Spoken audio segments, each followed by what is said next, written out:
Hello everyone, good morning. সবাই কেমন আছো? আমি ভীষণ ভালো আছি। আজ হলো 15 আগস্ট। তো চারিদিকে পতাকা প্যান্ডেল স্টার্ট হয়ে গেছিলো।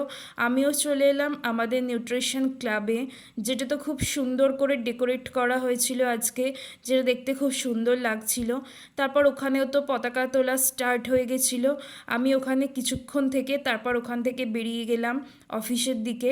আজকে লাবণ্যর সামনের ক্রাউডটা তো তোমরাই দেখতে পাচ্ছ, যেহেতু আজ ছিল 15 আগস্ট, প্রচুর ভিড় হয়েছিল।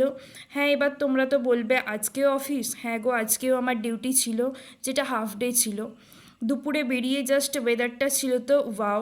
স্টেশনে এসে দেখলাম পুরো স্টেশন ফাঁকা, যেহেতু আজকে অফ ডে ছিল। তারপর রাস্তায় বনির সাথে দেখা হয়ে গিয়েছিল। একটা মিষ্টির দোকান থেকে একটু টক দই কেনার ছিল, তাই ভাবলাম একটু টক দই কিনে নিই। তারপর প্রচণ্ড পেয়ে গেছিলো খিদে, তাই একটা ডিমের কাটলেট খেলাম। তারপর ওখান থেকে চলে গেছিলাম একটা রেস্টুরেন্টে, যেখানে কি একটু ক্রিস্পি চিকেন নেওয়া হয়েছিল। তারপর একটু মশালা কোল্ড ড্রিঙ্কস খাওয়া দাওয়া করে চলে এলাম বাড়িতে। তো চলো বাই।